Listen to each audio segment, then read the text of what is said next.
Eddie,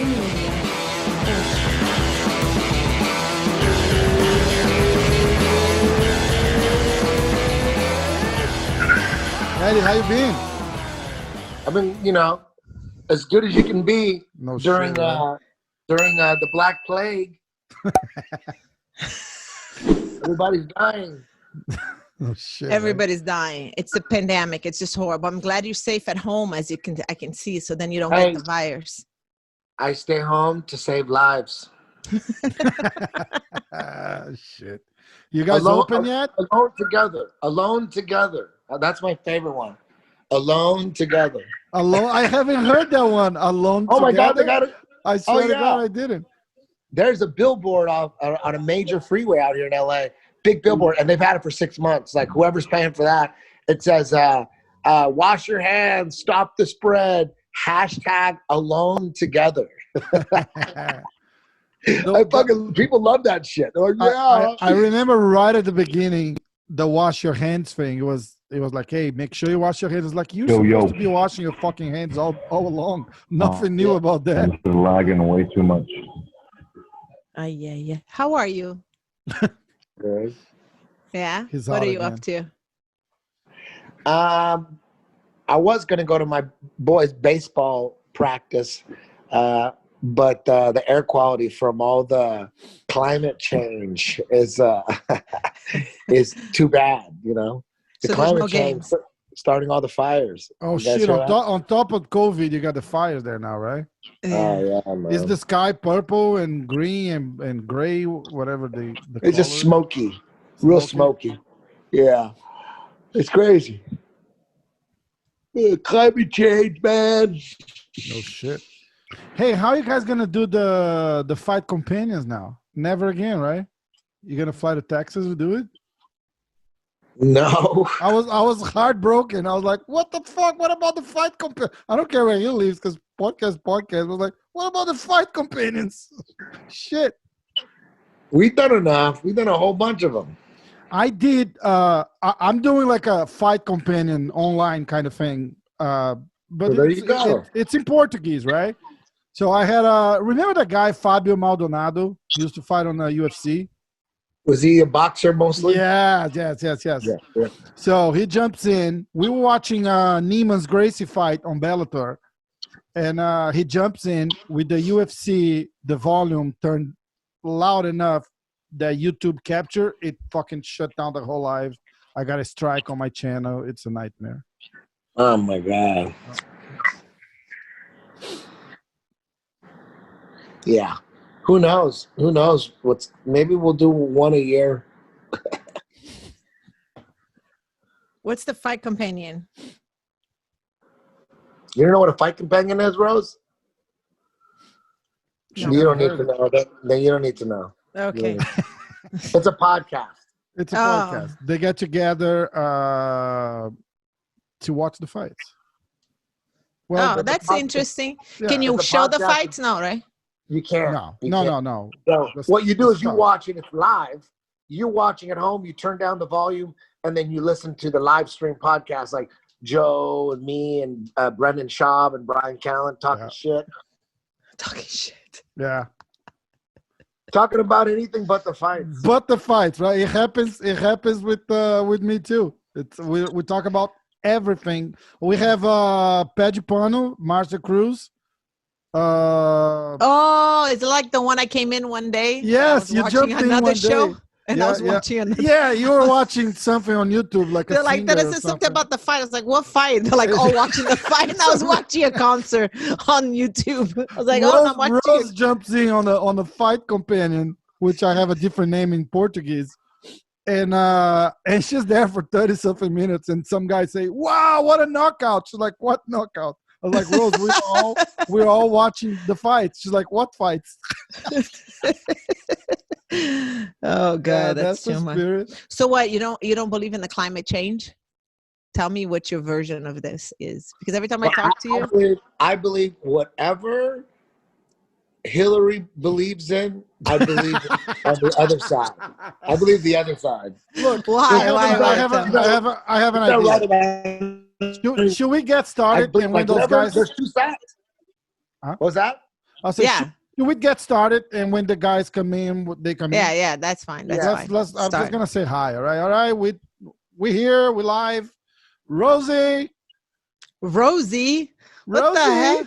Well, I said that. I say Rosie. Porra. Mr. Eddie Bravo, thanks, man, for coming back. Hey, thank you, man. Hey, Rose, what did your grandfather call you? Rosie. Rosinha. Josinha, that's a good name.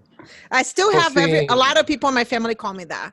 Because my grandma Rose was Carlos's daughter. She was Rose, and then they call me Little Rose. So Rosinha. Yeah. Josinha. Say it slow. Rosinha. I like that. Josinha. I like that. He had bad intentions on his look. He was just like, say it again loud and slow. Hey, you know, that's something you could say, like, if you go to the clubs and there's a lot of chicks, like, ooh, look at all the Josinhas. Oh, shit. Damn, mad Josinhas. It's a mad Josinhas. Dude, get here now. Mad Josinhas. My dad calls me Morena.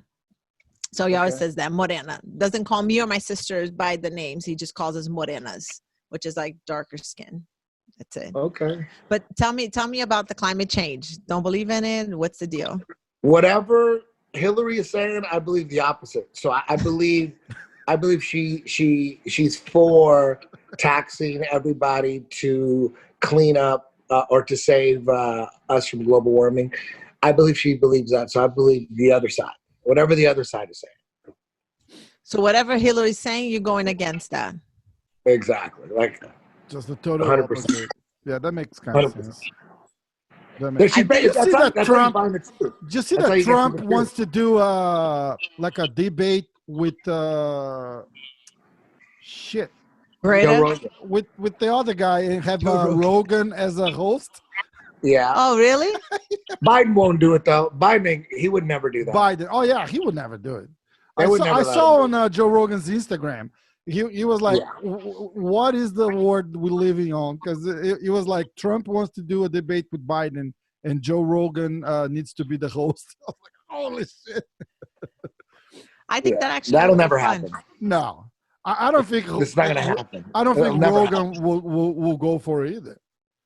No, he'll do it. Rogan will do it. He already said it. He has. Oh, really? To, but it's not going to happen anyways. No. The most that will happen is Trump would be on JRE, which would melt the internet. That would be fucking amazing. That would melt the internet. That would definitely do it. Joe Biden on the Joe Rogan show? No. Trump on the Joe Rogan show. On the Joe Rogan show. Yeah. Oh, that would Joe be Biden good. would never go on. Joe Biden would never go on that podcast. Is Joe Rogan pro-Trump or does he not have a side? He's never said he was pro-Trump, but he's definitely he talks like good stuff about Trump. Funny shit about Biden. He says he clearly doesn't think Biden should have been the representative for the Democratic Party. He definitely thinks that. Listen, I was talking to a guy the other day, and he was like, "Well, but Biden's going to be better." I was like, "Biden's like 90. He's not even going to finish the term alive." Well, but the vice is good too. I was like, "But then vote for the fucking vice, not for Biden." Mr. Dean Lister. Oh, he's going. This one is going to be in English, Dean. Eu achei que eu ouvi o voz de Edibrar. You speak fluent Portuguese, Dean? He does, man. Claro, falo sim. Yeah, we did a whole podcast with him in Portuguese, the entire thing. 2 hours. He even makes jokes. Olha, para iniciar a sessão, escuta, para iniciar a sessão, já iniciou ou não? Já. Yes, we're recording. Bem, só para mim, música para introduzir, para entrar, para lutar. A próxima vez eu vou lutar, vou entrar com esse na Rio, quando eu vou lutar no Rio. That's some shit from Rio, for sure. Oh my God. Hey, Bra, you know this music? Dean Liss. Are you married yet, Dean? I survived, bro. I made it through, and I survived it, so I'm alive still. Yeah. And a very worthy Brazilian adversary. I survived. Adversary. He survived the Brazilian doctor who did the surgery on his shoulder and the Brazilian wife. Mas foi culpa de hospital, não foi culpa de médico. Hey, hey, Dennis, how are you? Mr. Dennis I'm good. is back now. There you go. Now we can hear you. Now we can hear you. Look at that. You guys are still lagging. I can hear you fine. The video is kind of lagging, but whatever. Oh, well, Okay. Drop the phone a little bit. Drop the phone sideways. I'm just Yes. driving. Hold on. Let me switch lanes here. No, I'm just kidding. I parked. Just turn the phone sideways a little bit. Aqui, There ó. you go. Ah. So Dean already came in, already putting some of the old Brazilian funk in here. Dói tapinha, não dói. Can you believe this? Is the first, he already played the song. He already played the song, so he can show Eddie that he speaks Portuguese. Dude, Baile Funk is the shit. Yeah. I love Baile I Funk. want to show Eddie. Show Eddie. Baile Funk like is the best beat. I have to translate for Laranja sometimes. I have to translate for him, you know. No, actually, he speaks good Portuguese. Of course, he's, from Brazil. But, I did a show with him. It was super funny. Oh yeah, for sure, absolutely.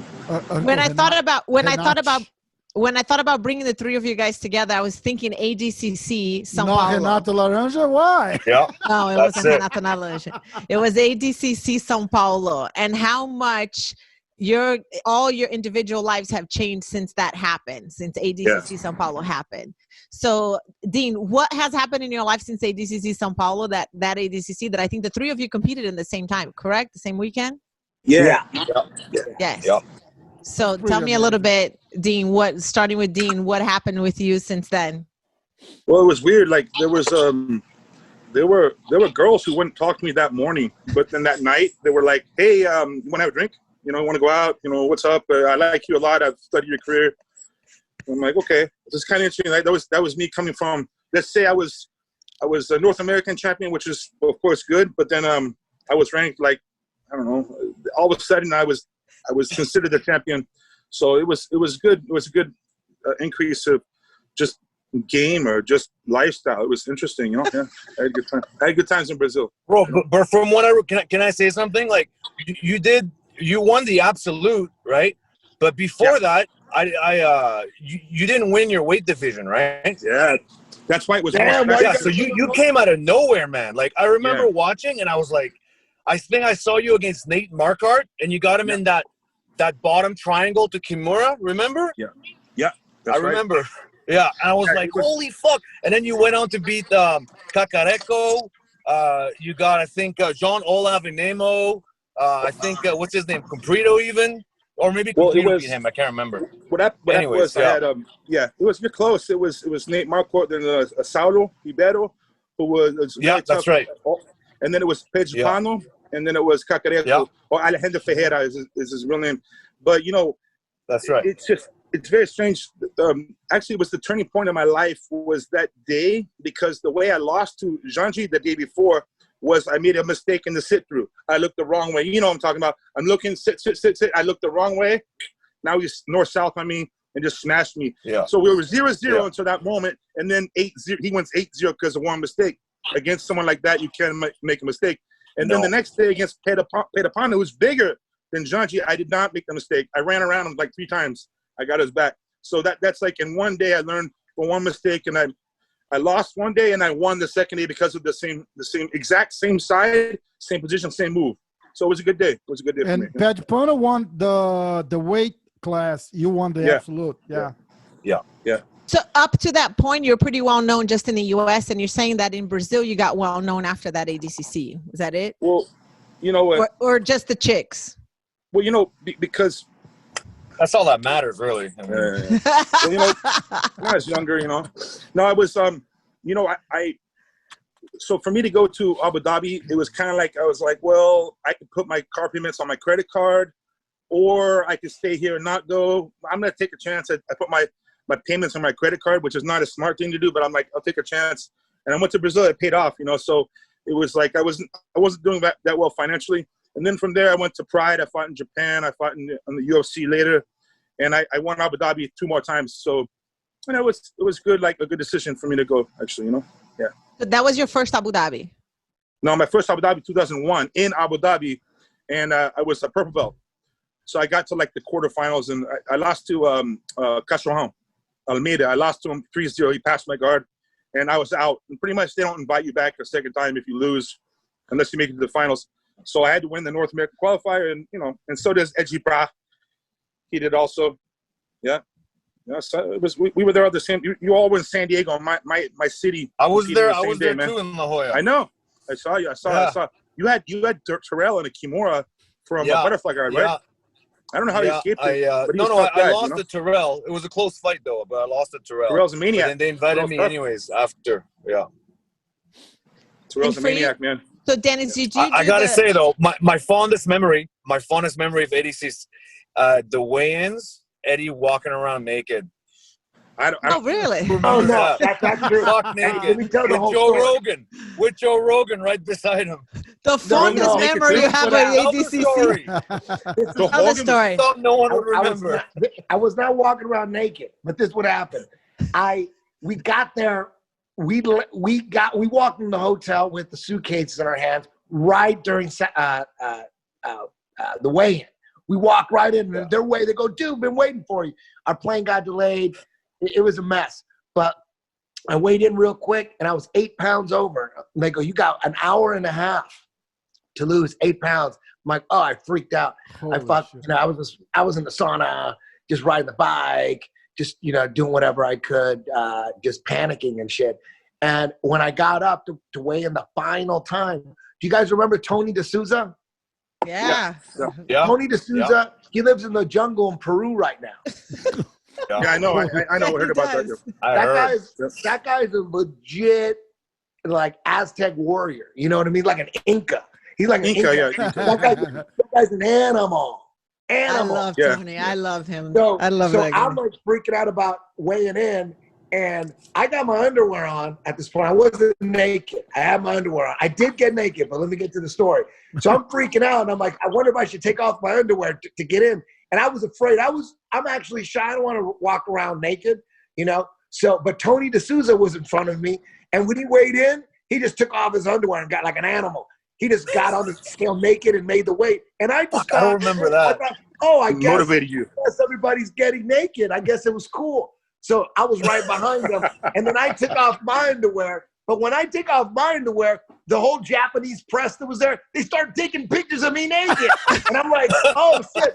So I didn't know what to do. So I just got in a karate stance, you know, started making tough poses, and I'm naked. I'd get like in a Chuck Norris karate stance, and then I get in a Jackie Chan kung fu stance. For the pictures?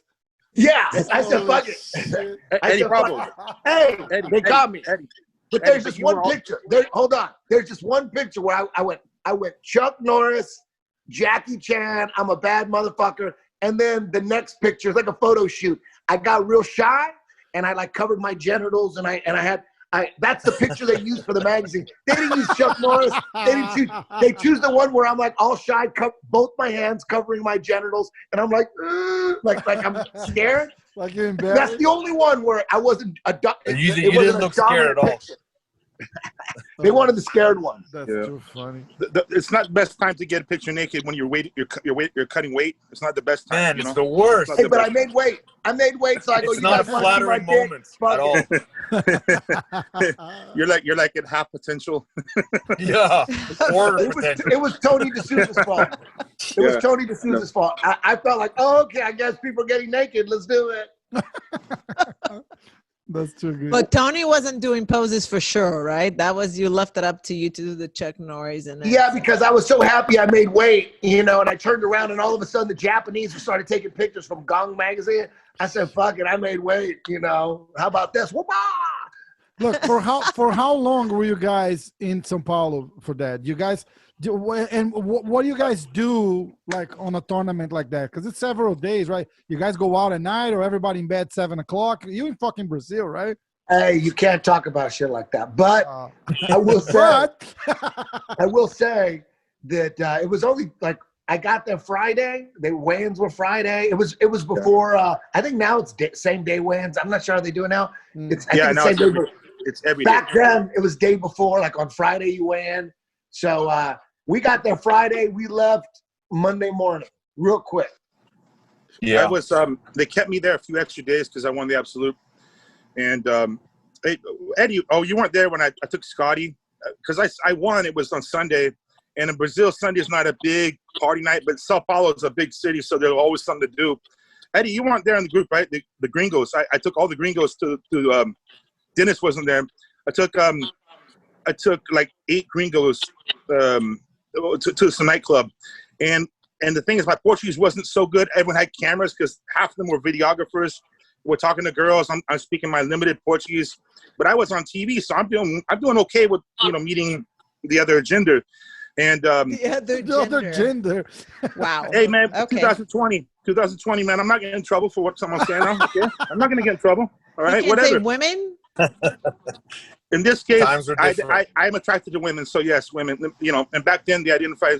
It's no big deal. Let's move on. Let's just get past. Whatever they identify you with, you're cool with it, right, Dean? You're down. I like girls who identify as women personally, but that's just my preference, So all right, let's just move on, okay? So you get me in trouble. So we're talking, and actually because a couple of the gringos they were cameraing these girls at nightclubs. It was kind of strange. They were like, "What are your friends doing?" I said, "Oh, well, they said they were only going to videotape the most beautiful girls of Brazil." "Oh, really?" And then I was making match. I was like a love connection type thing. I was doing good, and then Scotty from On the Mat was there. He saw the guy. What's the guy? He was the North American champion heavyweight. What's his name? Heavyweight, American guy. Jeff. South American American guy. Yeah, that year. North. No. It was Big country. It was the guy from Henzo's. The guy from Henzo's. No. Oh my goodness gracious! I'll figure it out. I'll look it up on the internet. He got drunk and was like, he saw some Brazilian guy with cauliflower ears in the nightclub and grabbed his ears. And the guy was an off-duty cop, and the guy pulled his gun on him. Oh, was it Scott White? The guy from Oregon? Yeah, it was White. It was White. Yeah. Is it White? Cop, something's White. Yeah. White, maybe. The cop, now I didn't see him pull the gun, but I saw him outside pointing the gun at us through a window. So the guy was so angry because, if you go to Brazil, let's say in the world, don't go to someone you don't know and grab their ears. It's kind of a strange thing. Mike Whitehead. That's what it is. That's what it was, Mike Whitehead, yeah. And so he almost got a shot. And so now the bouncers are like, you got to leave now. I remember hearing about this. I told the cop, just let you guys live and leave. He's not going to call his friends. What the fuck happened? But so Mike Whitehead cock blocked everyone that day, unfortunately. But yeah, that's the first time I had a gun pulled on me. I heard something about somebody getting thrown in the pool somewhere. I heard that too, but I forget. At another nightclub, at another type of nightclub. Another type of nightclub. Okay. I wasn't there. I just heard. So Dean's life changed significantly because he got to fight in Pride, but the amount of women that he got after ADCC 2003 has been insane. So no, I'm not saying that. It depends, Oh, by the way, guys, cala a boca, mulher. Que isso? Você gosta? Eu vou tocar essa música mais uma vez, ok? Vou tocar essa música mais uma vez. Sim, se enxerga, por favor, se enxerga, vai. Let's continue. Okay, so what about you? Dean talks so much shit. Oh my God. Dennis, how about you? What changed for you the most since that ADCC, and how was it for you? Well, it was just, I was still pretty young. I think I was younger than both you guys. So honestly, I was just kind of happy to be there. The biggest thing I remember is it was like a who's who of MMA. I just remember being in the sauna cutting weight with Matt Lindland. And, at the time, Matt Lindland was like a pretty big deal in UFC. So I just remember saying, hey, I'm a big fan. And he just looked at me like I was just some paparazzi, like, okay, cool. Nice, good, thank you, yes. And then I just felt kind of silly, but yeah, it was good. It was good. It kind of opened my eyes to what was out there and the potential, And it was just cool to just make new friends, I mean, just to see everybody there. And I mean, that was Eddie Bravo submitted Hoyler Gracie. Dean won the absolute. Marcelo Garcia came out in that tournament. You know what I mean? Like it was just MMA history, right? It's just really cool to be there. You had Ricardo Arona. I'm reading here. Ricardo Arona doing the super fight with Mark Kerr. I warmed up Mark Kerr. I warmed him up. No, the Brazilians won't touch him. By the way, Kang knows this. Eddie Bravo knows this. And, you know, I'm very pro-Brazilian. But if you're in Brazil and you're competing against Brazilians, not a lot of people they don't want to like associate with you for some reason. So Mark Kerr's brother asked me, "Hey, can you warm up?" And I already lost. I'm thinking, okay, maybe I'll be in the absolute tomorrow, but probably not. So I warmed up Kerr, and Kerr was like, you know, God bless him. He was going through a hard time, and you know he was slow, but you know he's still one of the better guys in history if you look at what he's done. Yeah. And he was like, I warmed him up, and Arona beat him like 5-0 or something. Just took him down over and over, and the Brazilians were throwing their shoes at him.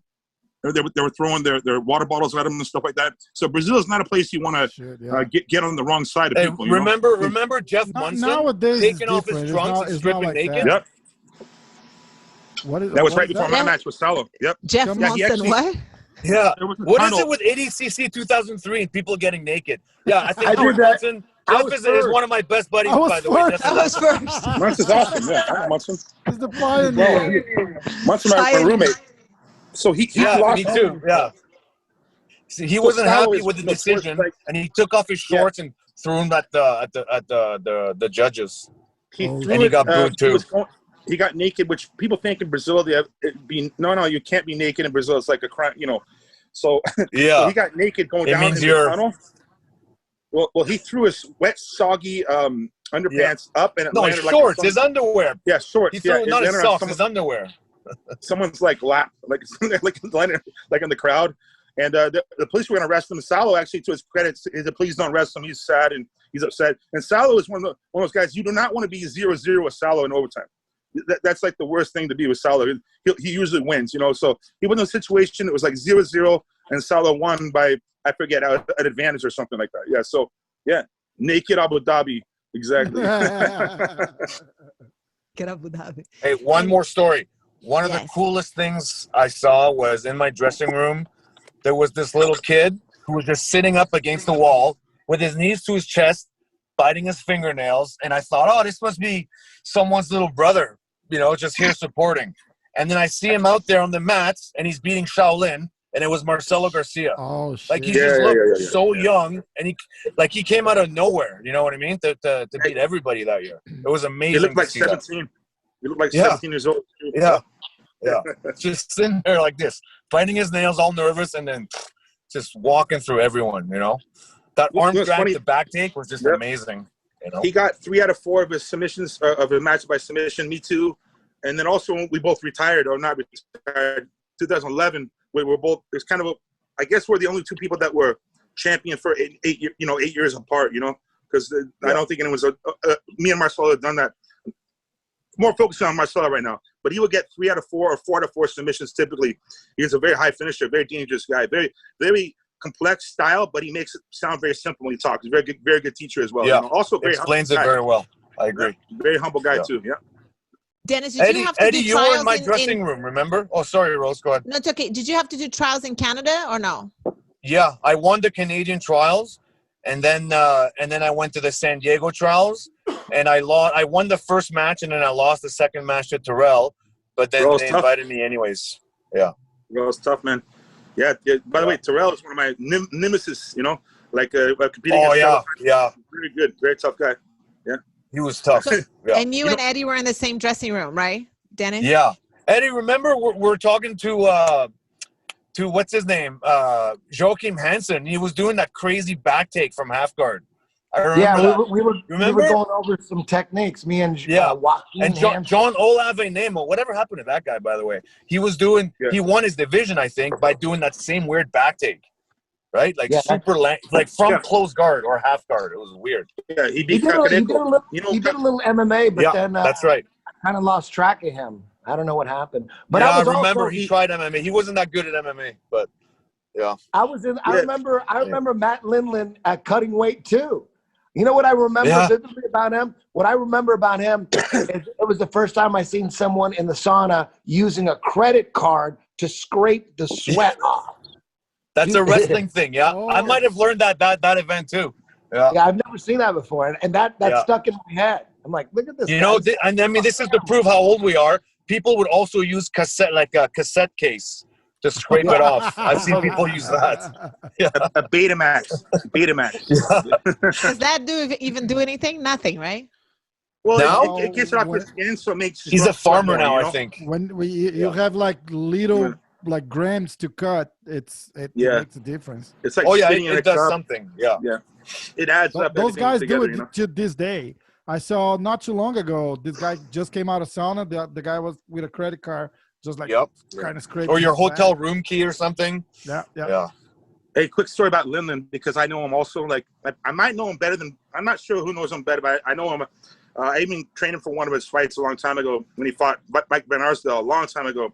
I'm also friends with Mike Van Arsdale. Like, it's crazy. So he apparently when he's in the Olympics before MMA, he was facing I think some kid from Portugal, and the kid was like a model. The kid has like a perfect face, and Lindland didn't like that. So Lindland like cross-faced him, and the guy needed surgery on his face. I think it ruined his modeling career. No, like he didn't like that. You know, the kid's too pretty. You know, he ruined his modeling career apparently. Or the kid had braces. I think the kid had braces or something, and just ripped his face apart. That's what happened to me too. My modeling career got ruined after MMA. I'm still a trend model, you know? No big deal. Don't you have a brother that's a model, Dennis? Yeah, model actor. He's more of an actor now, but he started off with modeling in Korea. He's way better looking than me. Like, I don't know what happened to me. Dennis, isn't it funny? Rose last time was making fun. She said, "Hey man, your ears got smaller." I'm like, no, my head and my neck got bigger. That's what happened. Bigger, yeah. Come on now. He's got little tiny ears now. Look at that. They're just poking out like this, like a tiny little thing in there. Well, you show me your ears, host. I want to see your ears. You have cauliflower in it? Oh, little pretty ears. How do you say cauliflower ears in Portuguese? Pretty ears. Orelhas. Orelhas de cauliflower. De legumes. De cauliflower. I don't think cauliflower. I don't think do we call that? Broccoli. Orelha fugida. Broccoli. Cauliflower. No, I don't Orelha think we call fugida. them. Orelha We just fugida. we just say fucked ears, fucked up ears. Yeah, fucked up ears. Someone, then, when I did a podcast with Rose's father, someone asked me to ask Master Horion why his ear is not like that. He's gonna be super excited to answer. I never got to it, but I already know what the answer is going to be. He says, "I know what I'm doing. I know what I'm doing." Oh, that's what it is. I know what I'm doing. Yeah, but the truth is, some people are genetically just, you know what I'm saying? Some people, like, you look at some guys, they get cut very easy. Some guys, you see some white belts with the ear like fucking like swollen after one. Man, I didn't get cauliflower ears like 7 years in. I didn't get them at all. And then one day it just happens a little bit, and then it just grows. Just becomes a target, and then it hurts a lot actually at the beginning. Dennis, right? Show your ears, Daddy. Dennis, do you pass to the right horn? What an awkward conversation, right? Like, let's see your ears, Eddie. My ears? Yeah. You pass I pass to my left more. Yeah. Oh. So I pass to your right more. Yeah, because I was known. But I shoot. I shoot on this side, so it's from shooting, right? Oh, there we go. This one is bad. Partially right. Right? But this one just lost all definition. This one is bubble gum, right? There we go. Ejibra, what about your ears, Ejibra? You know what? I usually, I would say in my jiu-jitsu career, while I was training, I used headgear like 90% of the time. Really? I was into protect because, you know, when you're single, you know, you don't, and you're trying to find a wife, you know, if your ears are all fucked up and they don't know anything about wrestling, they think like, damn, was your friend in a burning, did he get burned? Was he an accident? Hey, I've had girls like ask me about friends that I have that have like Randy Couture ears, and I've seen action, so I'm like, damn, I better wear headgear. You know? I don't want that. In Brazil, reaction. This was a thing, right? Like people actually like the cauliflower ears. Yeah, you know what? I mentioned that to you. Didn't I? That some guys in Brazil, I do have cauliflower ear. I do have cauliflower ear now, because I would get lazy sometimes, and my ear is like it's not like BJ Penn, but it's both my ears got some damage, and also like when I was training for Metamoris. During the whole training camp, I had a big problem with my ear blowing up. I had major cauliflower ear. Wow. I was going to do that match with a headgear on. It was that bad. but I drained it like 20 times. It just kept coming back. So, but like a week before Metamoris, it just stuck together and healed. So I didn't have to wear headgear after all. But that's how was your? You might want to delete from your memory. No, it's interesting to how focused you guys are on the chicks. It's pretty impressive. How you're thinking about the chicks at all times. You know. Hey, girls think about, come on, girls. They maybe don't say it as much in public, but yeah, it's human nature, Hey, listen, I want to mention. Always wearing makeup. Exactly. What's up? High heels. What's up? Yeah. Yeah, I wear makeup. I love makeup. But okay, but I'm not doing it for you guys. I do it for me. But it's all good. Oh, well, I get called fair for myself. That's why I get it. Yeah. So we're just trying to survive. Let's get Eddie to talk about his journey after the Abu Dhabi. It's kind of well known. We talked about a little bit, but it was after that Abu Dhabi you came back and you were like kind of like say, oh shit, people know me now. I was working as a comedy writer for Comedy Central at the time when I went to Sao Paulo, and I hated it. It was horrible. I was working for The Man Show while Joe Rogan was the host. I was one of the writers, and it was just a horrible job. I mean, it was hard. The show was going to get canceled. It was horrible. I didn't know what I was going to do because I'd quit my strip club DJ job to write for Comedy Central. And right away, I made a mistake. I'm like, fuck, I shouldn't have quit that goddamn job. Because Comedy Central sucked. Strip club DJ sounds amazing, man. I want to hear the voice. About? Eddie, I want to hear the voice one time. And that's on stage. Oh, right. Here we go on stage 2. We got Vanilla. So come on, Eddie, do one time. The voice. I just did it. No, we were cut Dennis was talking at the same time. Oh, all right, guys, put those hands together for Candy. Why are you in every strip club in the world, Eddie? Why are you in every strip club in the world? It's messed up, man. Because, that strip club voice, it's not because we like it. It's because you have to speak in a certain tone and frequency for it to cut through a club. So if you just talk like your regular voice into a mic, nobody would be able to hear you. Wow. You have to have that. All right, guys, put those hands together. That's the only way they're going to hear you. You got to sound stupid. That's technical. Technique. Rose, was his voice straight up accurate? Would you say his voice? Who for a strip club? Was Eddie Bravo's voice? I'm asking Rose if Eddie. I crushed. Fuck off, Dean. I was crushing. How was his voice? Was it good? Was it accurate? Would you say, from what you know, or no? Oh my fucking god, dude! Hey, Dean, I'll tell you. Yes, it was accurate. No, it was accurate. But I'm just kidding. I was never a stripper. All right. Listen, hey, Dennis, do one in French. Do a strip club announcer in French. How do you say? Hold on. Sur le bon trois, voilà, Candy. That's Candy. It sounds more aggressive though for some reason. You have to be. It shouldn't. French is a naturally more aggressive like he's announcing pride. Like, hey, here comes.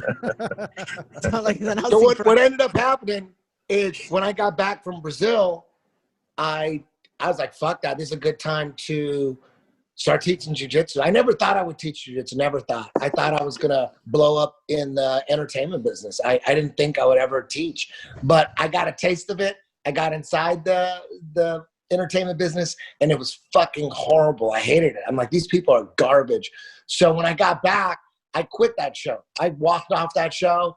I told Joe Rogan, thank you for getting me this job, man. Thank you for always having my back. But fuck this place. I'm just going to start teaching jiu-jitsu, and hopefully people show up. First day, 2003, first Thursday in June of 2003, 18 people showed up, and I was like, okay, I think I can do this shit. You was your own jiu-jitsu academy already? No. It was a place where it was a dirty boxing gym called the Bomb Squad in West Hollywood. It was just a dirty, dingy boxing club. And the guy who owned it, he asked me about 6 months prior if I wanted to teach some jiu-jitsu classes. And I was a brown belt at the time.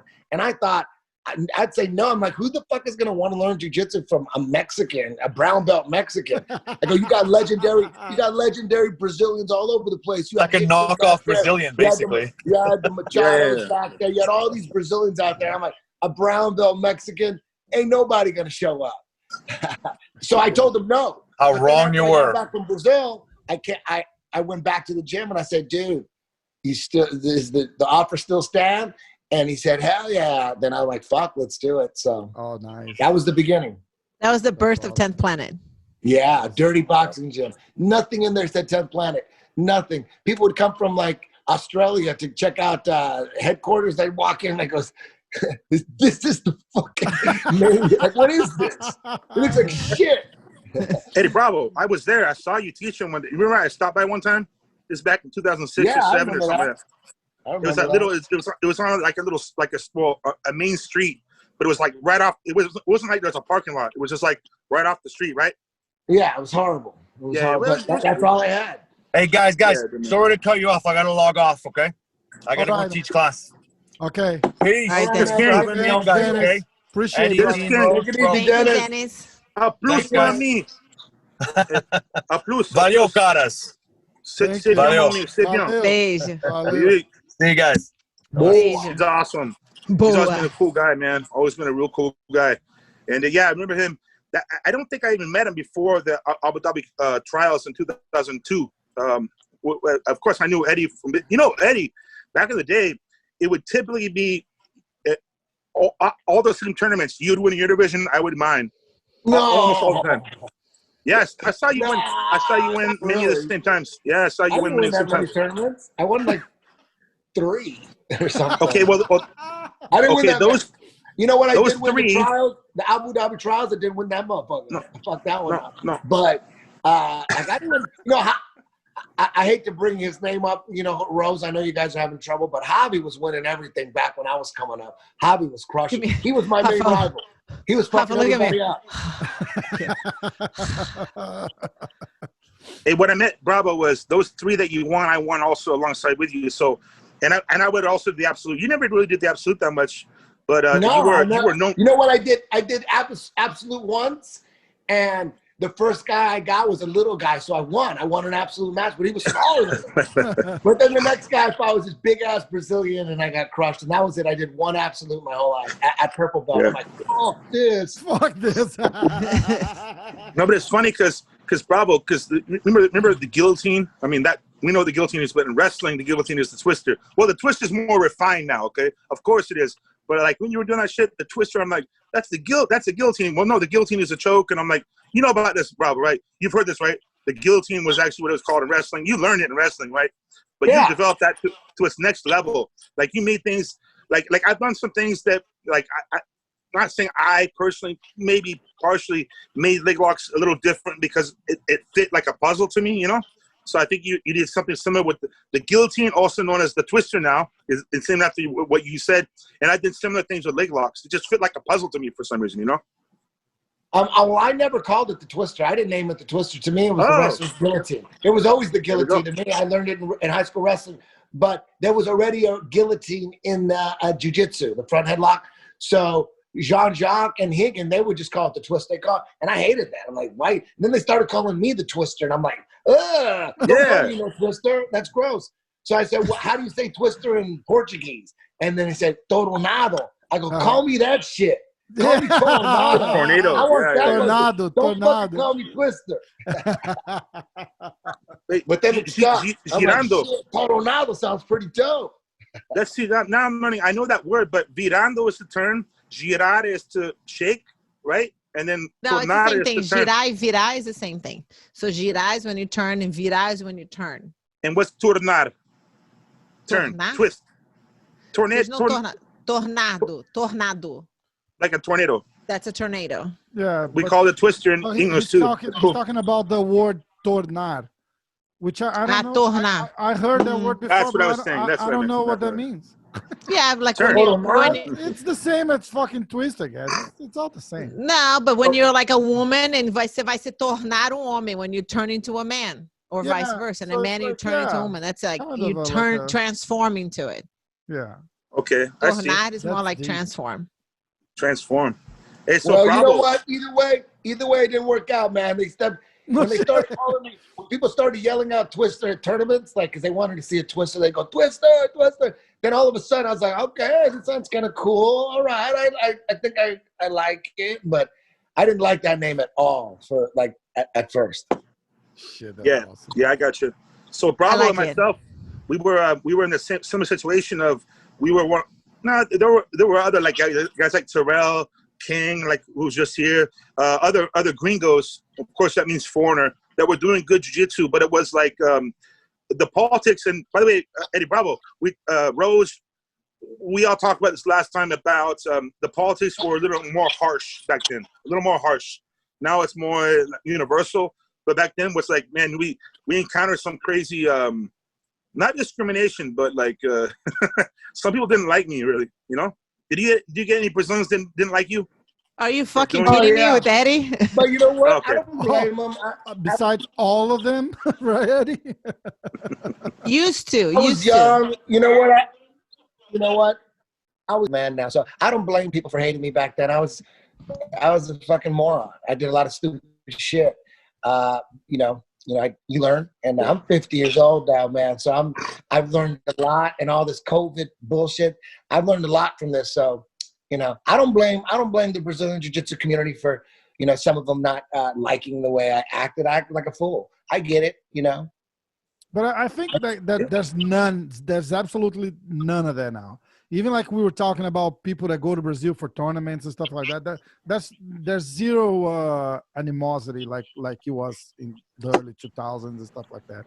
That's good to hear. You know what? I don't want any trouble. I mean, the country, it's a whole, like the public safety in Brazil, it's its own issue. But on that side, I wouldn't say like people throwing cups. If you go to a jiu-jitsu competition there now, nobody's gonna throw shit on you. It's yeah, but that used to happen. Oh, for sure, they used to happen. I can guarantee you. I know. Just for you to say, Mas irmão, você sabe a coisa que eu admiro muito? Sorry, I'll speak English. One thing I really admire what Eddie Bravo just said, and I try to do the same thing. It's my brother Jocko Willink wrote a book called Extreme Ownership, because even if something's not really your fault, it doesn't help you to blame other people. You say, okay, what can I do? So he says, I made mistakes. That's all you can control, So even if someone's been hateful towards you, if I hate them back and playing their game, how about I learn from the situation? So I think that's awesome what Eddie Bravo said right now. That's a more constructive way of looking at the world than just blaming other people. Even if it's other people's fault sometimes, right? You have to look at yourself and say, what can I do better? That's really good attitude. Edgy Brav. Yeah, for sure. Well, thank you. I appreciate that. I just, you live and you learn. And, back then I was a wild motherfucker, I was Vegas every weekend, partying. I was just, I was single for 10 years straight. So wanted to be a rock star, trying to make it in the music business, all that shit for so long. And I put it in people's faces, you know what I mean? And I had too much fun, I guess. But, Hey, Eddie, now I'm just focused on jiu-jitsu. And, like I said, all this COVID lockdown shit made me really appreciate, I love jiu-jitsu more than anything now. That jiu-jitsu is everything. It's my life. And I just want to keep teaching and keep pushing. And I don't even care about growing anymore. I don't care if I get another school. I'm like, what I have, it's fine. I don't want to be a super millionaire. All that shit that I wanted before, I don't want that shit no more. I want to do what most Americans want to do now. They want to just move to the mountains and be free and not be fucking tied down by all these restrictions, and you can't do this and you can't do that over this. And, like, it's just fucking ridiculous. So there's a lot of good that's come from the lockdown. It really puts everything in perspective as far as what really is the most important in life, and all I want to do is just raise my son, be with my family, and just be left alone. Jesus Christ. You just want to do jiu-jitsu and not be told what to do. Like, stay here, check it out. stay home, save a life. Your academy's open yet, Daddy? We're closed. In California, you can't. We're closed. 100%, not even, because it start opening and it shut down again. Well, They open. legally, And you can't. I don't know what Newsom's thinking. They open and they close, and you know. Okay, Rose has a way around it. It's to do it correctly, but it's right. It's hard. You can get penalized every day if you have a gym open. They can designate your academy as an outbreak center and ruin your career. You know, they can do that. So right now we're closed as well. Rose has a way to, I guess, do it correctly though, right, Rose? Yeah, I mean, there's ways you can do it, but and there's the gyms. There's a couple gyms here in Long Beach. They're completely open, like normal business, nothing. They just check the person's temperature when they get to the door, and then they go in. They train as much as they want, separate people in the classes and which hours they're in, and all that stuff. But you should be able to have it open because gymnastics places are open. Like all these places are open, so you could technically open it. Yeah, my daughter's gymnastic place just opened. She went to the first class yesterday. I want to make a bet with you both versus Eddie Bravo. I bet Eddie Bravo gets in his car by himself and puts his mask on when he drives in the car, right? Right, Eddie? No, just he be doesn't. safe. Save lives. I'll bet. You gotta be safe. You gotta be safe, Eddie. Okay, in your car by yourself. How about when at home? You should have a mask on at all times, and you should sleep with a mask on. Right? What's up with these people driving? What's up with these people driving alone in the car wearing a mask too? That's I've seen it. I don't know. Beyond. Hey, Eddie, They're your opinion on this? They're heroes. Heroes. What's the saving quote? lives. You don't care about old people? What's the quote from the outdoor? Outdoors. Listen, in my opinion, together? Alone together. That's gonna be the title of this this podcast. Alone together. I love that one. Alone together is awesome. Alone together. Brilliant. Eddie Bravo. You saw the CDC sent out a statistic that 6% of the recorded deaths are actually from only COVID. The rest were comorbidities, which means someone had a cold and COVID, and someone had a heart attack and COVID, or someone had a gunshot wound and COVID. You know, so it's not 200,000 people died from COVID. It's something like between 10 to 60 or something. I mean, it's not 200,000, you know, and that's from the CDC. That's not like some manipulated number, you know. So I don't know, man. Like I know Do you it think exists. the CDC is a manipulated number at all? Well, I don't know. It's something that it's more trustworthy than just some rumor, you know. It's better information than like something if someone just says on CNN, you know. I think it's more reliable. I think I saw someone post that on Instagram, maybe Ton de Blas or something, and and there was like an Instagram thing on top of his post saying that is the fake news. You guys seen that? No, it's not CDC. If someone posts something like if you put in like a news screenshot or something and it's fake, there's an algorithm on Instagram that detects that, and they check the news and they say if it's fake or not. I don't know. Looking right now. Who gives a fuck about this? I don't even look at any of this shit. This is crazy. Jesus, you don't need to be that harsh, Rose. I'm just Yes, real. I do. It's so stupid. I can't even believe we're talking about this. Yeah. Eddie, is there something in your life that you felt like right now you would have accomplished that you haven't yet, that you want to do? No, not now. Nothing? Everything done? That's pretty awesome. I don't need anything else. I would like to live in the farm, like you said. That's kind of where, that's the only thing I want at this point. Go live somewhere that's nothing nearby, plant my own food, and then that's it. Disconnect from this ecosystem that we belong right now, that we are participating in. We were talking earlier, the Rogan moving to Texas. There are a lot of people moving out of California, like they did out of New York. Yeah, we're just like 1,000 per day or something like that. Shit. Yeah, this is pretty crazy. Something like that, yeah. Dean, is there anything that you wanted to have accomplished by now in your life and you haven't yet? Well, the thing is, of course, a few things, but like I bought 2 houses in 2007 at the worst time, historically. No, 2007 was perfect. 2008, it sucked. 2007 was a perfect time. I forget it. Whatever. It was a bad time, and then it's just life. My bicep snapped in the UFC, and I couldn't work, and it was a bad financial move. I should have fully diversified my portfolio better, you know. So, and also I got married, and I would have made better decisions financially. But overall, no, I'm fine. I'm fine. You know, I can make money. You know, especially when this stuff gets lifted, I can start traveling. I can make good money, and I can make a good future. You know. Didn't you just have a shoulder surgery? Yeah. When? This car. In Brazil, 4 months ago, I got the first surgery. We talked about that. Right? You just and this I got a new one. I got a new one like 3 weeks ago. So this was done correctly. It's not infected, but it was like the more painful surgery I've had. But it's gonna heal eventually. I'll make my right arm stronger than my left, you know. And then I could go compete maybe in 1 year or something like that, you know. Your right arm is stronger than your left? It will be. I'm gonna make it stronger. Yeah. I'm sure you're practicing already. What do you mean? That don't mean anything. Okay, so I need 2 hands for that. Are you taking antibiotics right now? No, I passed that stage. I don't need it now. But okay, it was a concern. I'm fine. So then there's nothing like left over wrong than like happened in Brazil, right? No, it's just healing now. All the damage was done. Now I just have to heal, you know? Yeah, and what I meant, because, you know, in the United States, they have better doctors and stuff, so they do a better follow-up care, so I'm sure you're taking care of that. Yeah, for sure. And then... check with Eddie on anything going on with the EBI. You planning on putting a show together or anything like that? We got our next show is going to be a combat jiu-jitsu show in Cancun, Mexico. Ooh. In November 27th or something. Oh, shit. Like the last weekend of November.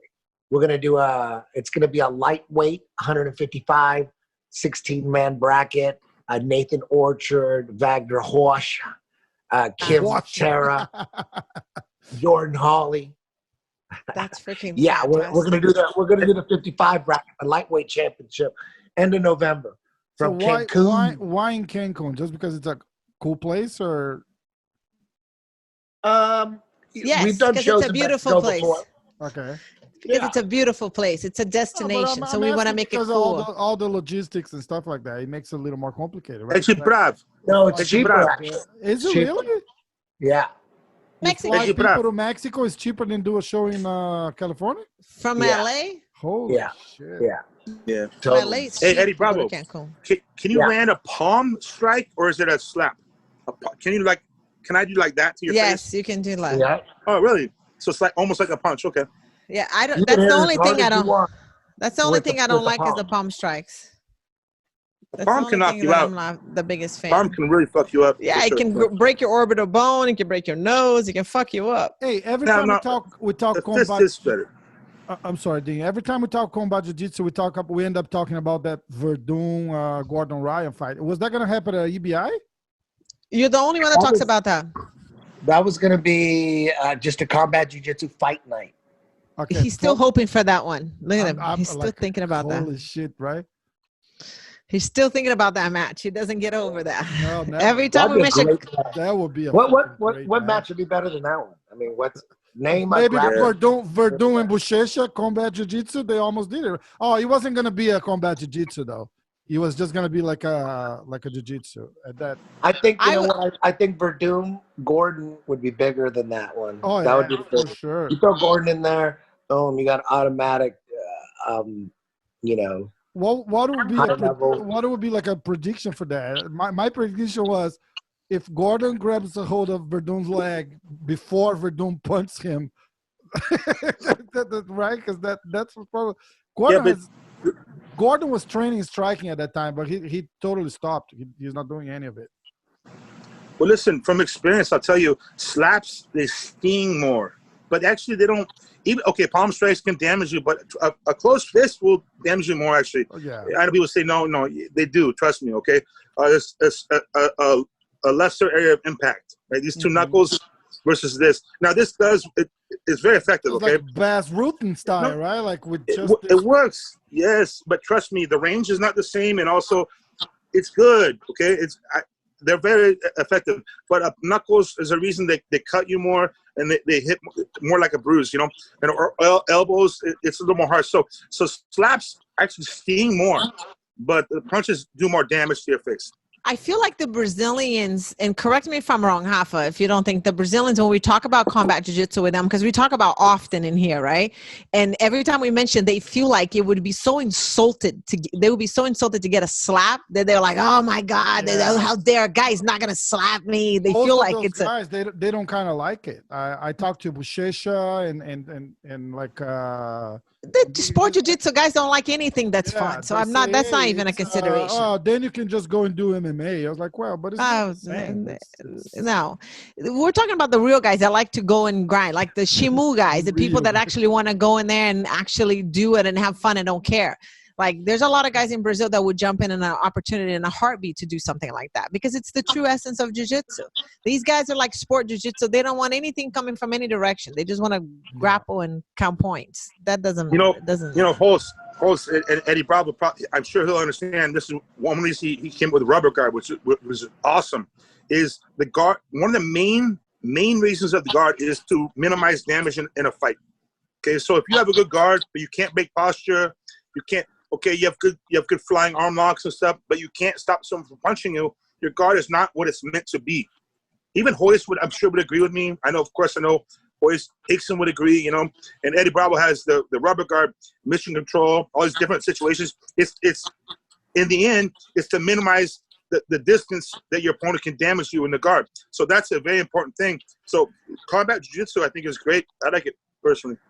Yeah, I do. I like it too. I like it too. Combat jiu-jitsu is a real jiu-jitsu. My grandpa would have been fireworks if he saw this. He would have been blown away. I think it would be his favorite rules. Tell me, I don't know if he would approve the palm strikes, though. I'm gonna have to say that. Yeah. But overall, he would be like, "That's a man's rule right there, baby." Eddie Bravo. Tell me I think you're similar to me. I've always, even before I was a fighter, thought about I want my stuff to work in a fight, no matter what. I'm not saying like to try and get into fights, even though I've done that when I was younger, which is not smart. But if your style, okay, anyone can lose a fight. You can make a mistake. But if you have a style that tends to get you more damage than not, in my opinion, it's not the right direction for fighting. And that's it's a martial art. It's meant to work in a fight. Jiu-jitsu, gentle arts. What do you think, Bravo? Say that a question again. I agree with you. Yeah, we agree. What'd you say, Dean?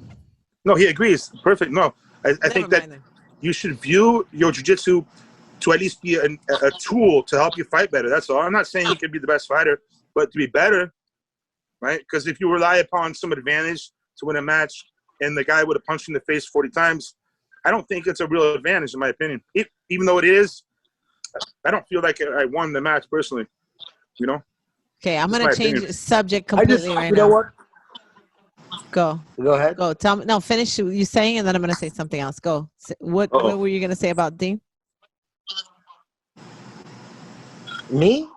Yeah, what were you going to say right now? I was just going to say, combat jiu-jitsu is, it's right in between sub-only jiu-jitsu and MMA. That's it. There's a spot right there for it, and it's right there in between. It's not MMA.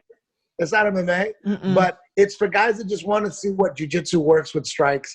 And in MMA, that's what we only had before. And many fights barely even get to the ground these days. So in combat jiu-jitsu, you can only be on your feet for 1 minute. We have get downs. After 1 minute, we put you on the ground. It's all about jiu-jitsu. Has nothing to do with Muay Thai. You could do some wrestling, but you got a minute. It's like I just want data on the ground with jiu-jitsu, with strikes. That's it. Like, let's just see what works. And it's entertaining as hell. I like combat jiu-jitsu more than MMA. Look, and I'm not interested in kickboxing. I'm not interested in kickboxing. I already know it works. There's plenty of kickboxing shows out there you can watch. There's a shitload of kickboxing shows. They've always been out there. Kickboxing has been around since the 70s and the 80s. It's always been there. I have nothing but respect for kickboxing, nothing but respect for boxing. I used to be a giant boxing fan. But all I really care about right now is this jiu-jitsu with strikes on the ground. And I don't really care for boxing. And you don't really see it that much. You don't see it that much in the UFC no more. UFC has become a kickboxing wrestling sport with some ground stuff. has some ground stuff, but I just want to see mostly ground stuff. That's all. And that's what combat jiu-jitsu is. You get to see ground, like you get to see jiu-jitsu with strikes. And when you say slaps and pump strikes, like that's slaps, pump strikes. It's jiu-jitsu. To me, that's just strikes. That's just like, there's no difference. Like combat jiu-jitsu is like pure jiu-jitsu. Between slaps and strikes. Hey, I think pump strikes and slaps, that's all the same shit. I want to make a point, real quick point. And this is, I'll take accountability because I did not win the fight, okay? I faced Nate Marquardt in Abu Dhabi. I won. And UFC, he won. However, no excuses. I didn't win the fight. I got stood up 20 times. About 20 times. So the thing is, because of the rule set, it didn't benefit my style very much, you know? Plus, he's hard to take down. So I pulled guard. I did it against Sakara. I fought a guy named Alisa Sakara, a very tough guy. I pulled guard and I triangled him. And the thing is, if you have the right strategy for that and the referee stands you up every time, it's a real fight. It's UFC. It's a real fight. But it's because of the rules, it takes away from also having gloves on. You know, I can't choke you the same with gloves. You know, with no gloves, I can go in your nose, I can choke you. And everyone here knows what I'm talking about. So it's interesting how having a square ring or an octagon or how have you fought in a big solid bowl? What if I fought you in an elevator? You know, different places to fight make a different outcome. So yeah, what Rob was talking about, I think we all agree, is that if you get to combat jiu-jitsu where you focus on ground with striking, by the way, it makes it more, it's a different sport in itself. It's a different sport completely. Totally. It's just it's a one step closer to reality. It's not one step further from reality. It's one step closer to reality. The MMA, the UFC, that's as close to reality as you can get. That's pretty damn fucking close right there. Reality is a whole nother level, but that's as close as we can get, you know. So the closest between sub-only and MMA, combat jiu-jitsu is one step towards MMA, one step towards realism. Yeah. Rose, you were going to say something. No, I was just going to say that to me, combat jiu-jitsu is the true jiu-jitsu. Everything else is not even jiu-jitsu. That's it. Oh man, thank you. I don't know if I agree with that. I love jiu-jitsu. Yeah, but jiu-jitsu has strikes. Jiu-jitsu has strikes. Real jiu-jitsu has strikes. Yeah. So that to me, it's pure jiu-jitsu. That's just how I see it. It's a different point of view because I've always trained for a fight in my whole life, my whole 25 years. I've always trained for getting punched or whatever. It's easier to submit someone throwing punches because it's harder to maintain correct posture. And when you throw a punch, now your arm's available if you can grab it at the right time. So if someone has trained like this for a long time, it actually benefits. There's more submissions in a way, you know, because if you go crazy, you can fall on your face, get submitted by triangle, plata, kimura, whatever, you know. Yeah. So yeah, I think it's harder to stall, you know. Yeah. What do you say, amahando or amasando? How do you say stalling? Amahando. Amahando, like just holding someone. Amahando. What's amasando mean? Like smashing. It's like the same thing. No, amahando is stalling and one is smashing. Yeah. So someone can be amahando and amasando at the same time. Yeah, right? They could. Okay, but that's why how would you do like let's say like Tony Ferguson? You show him some jiu-jitsu stuff and you always have the striking mind, right? When you do that, because it's a totally different situation for him. Eddie? Well, we just work on the jiu-jitsu that works with striking, you know, jiu-jitsu in the clinch. We know that if you're in the clinch, you're safe. So most of my jiu-jitsu is all clinch-based. Like everything's off some kind of body clinch. And if you have a body clinch, you're pretty much safe. So, you know, that's what we do. We just work on body clinches. We're not actually even throwing strikes. We just know what the right jiu-jitsu is. You know, you fast forward 40 years from now. I mean, and you had to bet money on two fighters, and you knew one thing about them. You knew one thing. One fighter, he won Combat Jiu-Jitsu Worlds 5 times in a row. And then the other guy won just regular jiu-jitsu tournaments 5 years in a row. Who are you going to put your money on in an MMA fight? For sure. Yeah, I mean, who knows who would win in reality, but if that's all you knew, the smart thing to do would put your money in an MMA fight. You put your money on the Combat Jiu-Jitsu World's champion, the multiple champion, as opposed to just the regular Jiu-Jitsu multiple champion, which, you know, it's just real simple science. Just basic math. Did you see this Buchecha move to MMA? He signed up with ONE FC. Really? That's awesome. And Good. it's going to be awesome to see. That guy's He's a great fucking athlete, animal. man. Yeah, I faced him one time in competition. We went overtime. It was a hard match, and he won. He got my back finally. I actually took him down and got mounted on him, but my foot was stuck in the leg, so I mounted, but my foot doesn't count. And then he bumped me over like upa or a shoulder roll, and he won, man. But he's an athlete. He's an athletic specimen. A very tough guy. Very tough guy. Shit, yeah, it's gonna be nice. It's gonna be nice to see what they do with him and how they're gonna match him up with another guy, right? I would say they're gonna let the guy kind of like grow in the organization. Yeah. Right? Well, that's smart though. That's smart. There's nothing wrong with that. When I was younger, I wanted to fight the toughest guy right away, and I would do that, but it was not smart because you need to build. Like I fought Jeremy Horn, my 4th fight. Rose was there. I got cut a lot. I bled a lot. He had over 100 fights, and I had 4 fights. Yeah, and I fought him again in the UFC. I won. We're 1-1. But yeah, it's smart to build your career. There's nothing wrong with it. You see what Bellator did with the kids here from Hansa, right? Hobson and Neiman. Neiman just fought over the weekend. You guys see that? I didn't see it. No. He fought John Fitch. What happened? Yeah, he leg locked him. He leg locked him. Okay. Took him down first round and second round, and then his head coach is John Danaher now. Really? Let me tell you something. Being a fighter for, let's say, half my career, if you're a striker and you're facing someone who is really good on the ground, okay, here's how you feel. Okay, when I was like 8 years old, there was a bully. He was like 10 or 11, so that's a big difference when you're a little kid, and he would beat other kids up at the bus stop where you're waiting for the bus. You punch people. And one time I got a rock and I held it, and he knew, like, okay, he's bigger than me. He's 11. I'm 8 years old, but I have a rock though. But I know if I throw the rock and miss, I'm in trouble. So he didn't attack me because I had a rock. If I threw the rock, hit him, who knows? If I missed, I'm in trouble because I'm 8 years old. So that's how a striker feels if they have no ground. They don't want to punch hard. If they go crazy, easy to take them down, very easy. So that's how people are going to feel against Buchecha.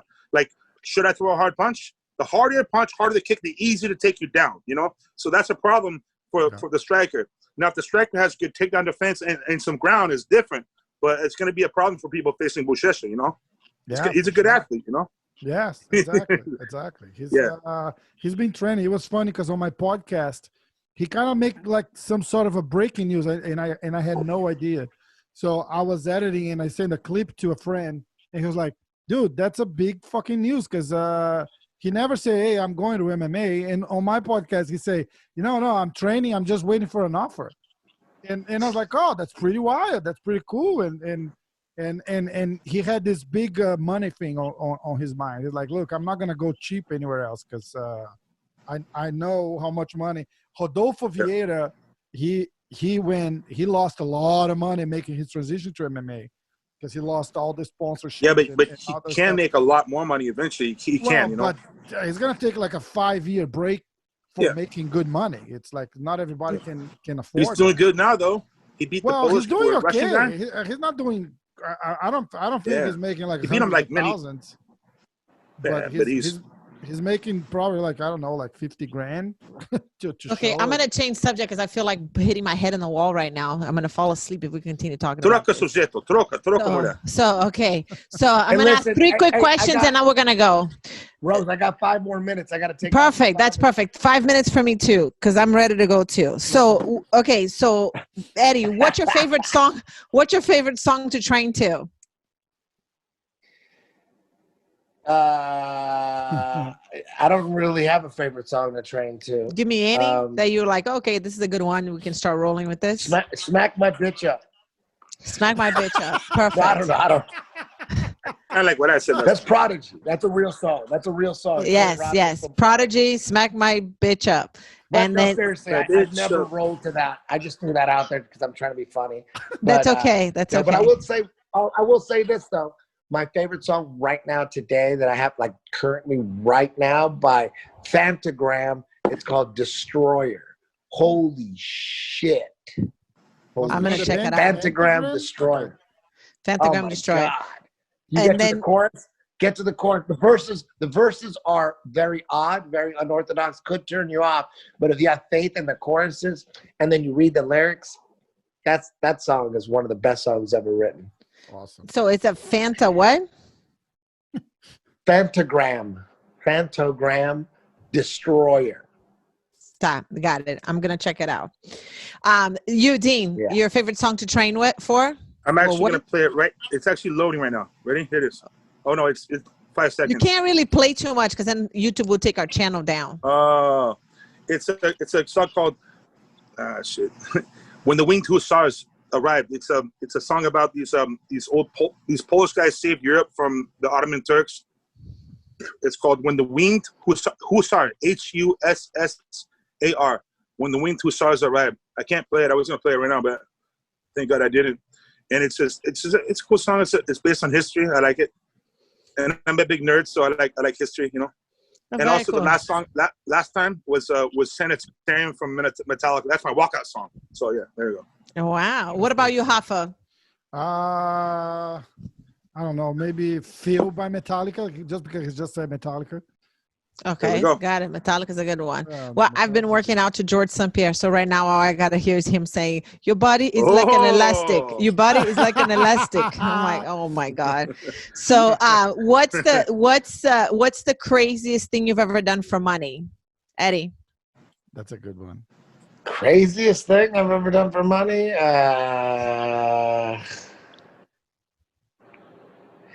I worked for a carpet dyeing company. Instead of cleaning your carpet or getting new carpet, we had dye and we'd like spray in the dye. Sometimes it worked, sometimes it did, but you got paid. It's cheaper than buying new carpet. There you go. So, great advertisement.